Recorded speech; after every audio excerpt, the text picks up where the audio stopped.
আমি আর এই সব সহ্য করব না। ওর জন্য আমাকে সমাজে সকলের সামনে মাথা নিচু করে চলতে হয়। বোকাটে ছেলেদের সাথে মিশে ও আজকাল অনেক বড্ড বাড়া বেড়ে গেছে।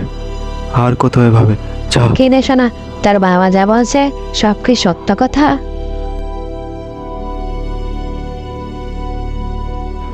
আমার চোখের সামনে এসব অপরাধ আমি আর মেনে নেব না। যা, তুই আজই বেরিয়ে যা আমার চোখের সামনে থেকে।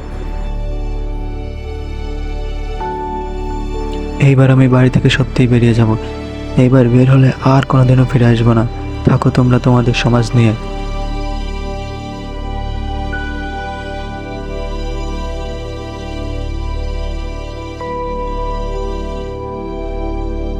কই অন্য কারো বাবা মা তো তাদের ছেলেদের সাথে এরকম আচরণ করে না। কিছু হইলেই বাবা শুধু আমাকে অকথ্য ভাষায় গালিগালাজ করে আর বাড়ি থেকে বের করে দিতে চায়। এইবার আমি সত্যিই বাড়ি থেকে বেরিয়ে যাব।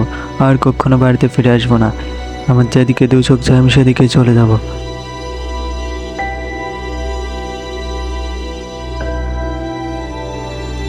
পরের দিন সকালবেলা নয়ন বাড়িতে কাউকে না বলে বাড়ি থেকে বের হয়ে যায়।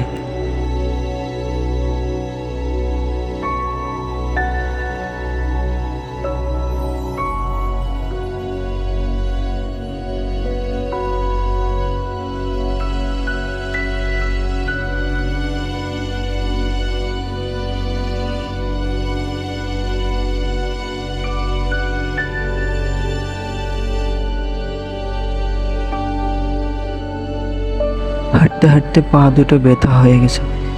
এবার একটু বিশ্রাম করা যাক।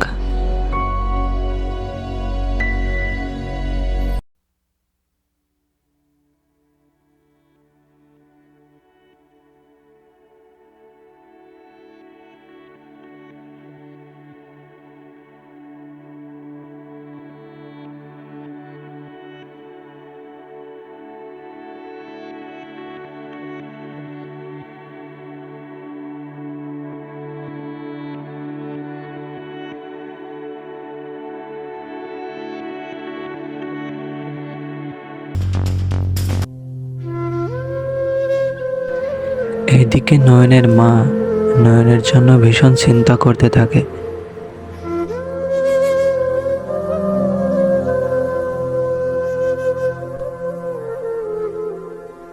কেন যে বাড়ি থেকে চলে আসলাম, এখন তো আমার কাছে কিছুই নেই।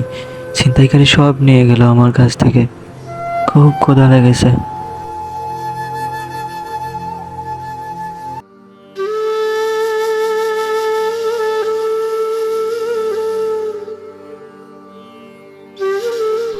নয়নের বাবা নয়নের খোঁজ করতে থাকে, কিন্তু কেউ বলতে পারে না যে নয়ন কোথায় গেছে।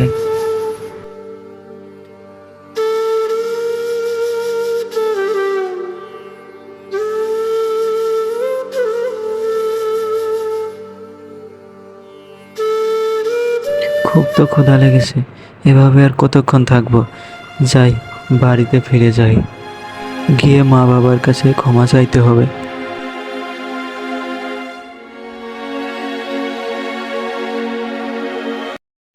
নয়ন বাড়িতে ফিরে আসায় তার মা বাবা অনেক খুশি হয়।